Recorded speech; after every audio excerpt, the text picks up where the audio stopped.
Hello! Mag-assemble tayo ngayon ng flowers. Marami na ako ditong nagawang petals.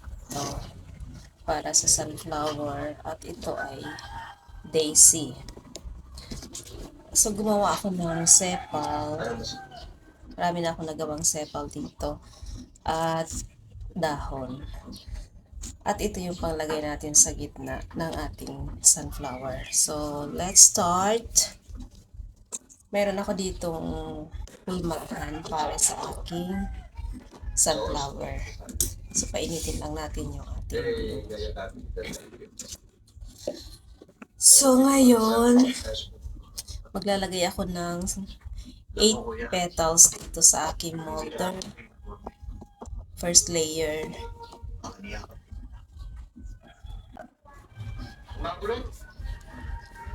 Tapos, ito, ang gagawin nyo lang. Depende kung gaano kalaki yung sunflower nyo, kung ilang peraso yung mga gamit nito. I-roll ko lang ito ng ganito. Tapos, lagyan ko ng konting glue.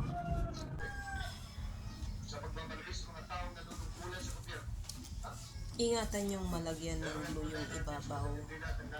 Kasi, kitang-kita siya pag brown yung gamit natin. So, kailangan konting glue lang yung ilagay nyo.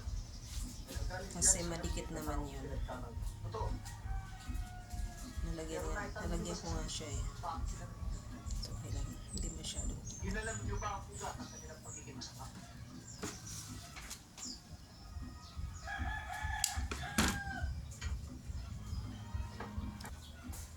So, ayan. Kapag okay na, lagyan natin ng glue, tapos idikit natin dito sa center. Sige, magpahinga ka lang po kasi yan.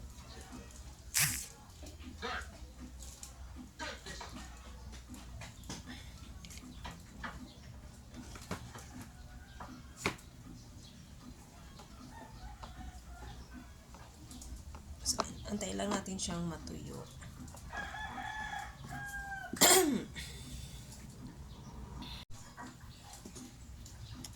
Pag tuyo na siya guys, baliktarin natin. Tapos, lagyan natin ng konting glue yung palibot. Circle.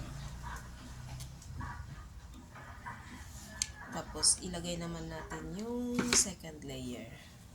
8 petals din.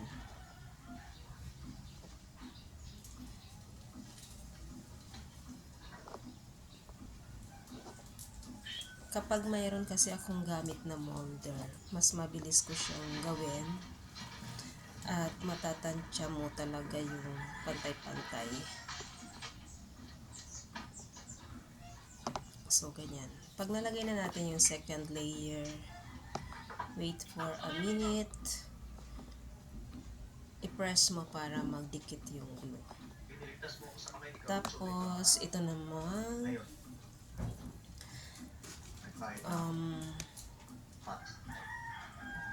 sepal, ilagay natin sa ilalim.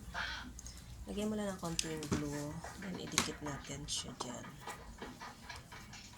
Meron na akong tutorial kung paano gumawa ng sepals. Madali lang. Pero nakadepende yung laki ng sepals sa paglalagyan nyo rin ng flower.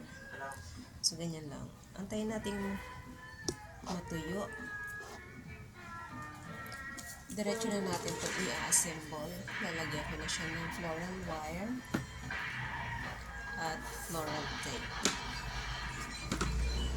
So, ayan. Lagyan ko lang ito ng konting glue sa dulo. At idikit natin dito. So, ngayon, kapag okay na, lagyan natin ng floral tape. Ganyan.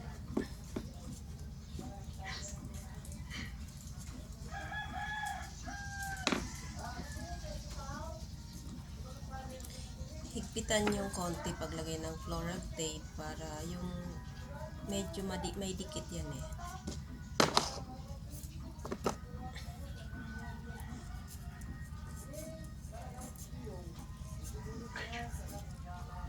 Tapos, nasa inyo kung maglalagay kayo ng dahon or hindi. Kung isang dahon or dalawa, depende sa inyo.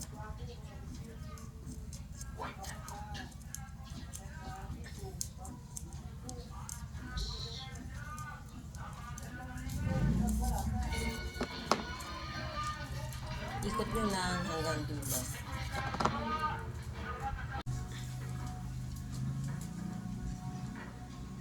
So, ganyan lang hanggang dulo yung ating floral tape. Tapos, konting ayos nyo lang ito. I-bend nyo. Depende sa inyo kung paloob or palabas yung pag-bend nyo. Para sa akin, gusto ko yung paloob yung first layer at palabas naman yung second layer. So, ganyan lang. Medyo nalagyan ko ng glue sa ibabaw. Umawas siya. Pero okay lang. So, ayan na. Nakagawa na tayo ng flower.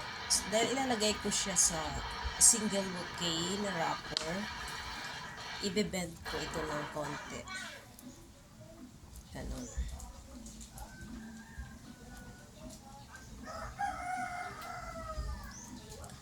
So, ayan. Nakagawa na tayo ng sunflower. This is my first output. Ito, 3 brown ang ginamit ko dito. Sabi ko masyadong malaki. Masyado nang natatakpan yung petals niya. So, 2, pwede na. Enough na yung 2 para sa size ng ating petals.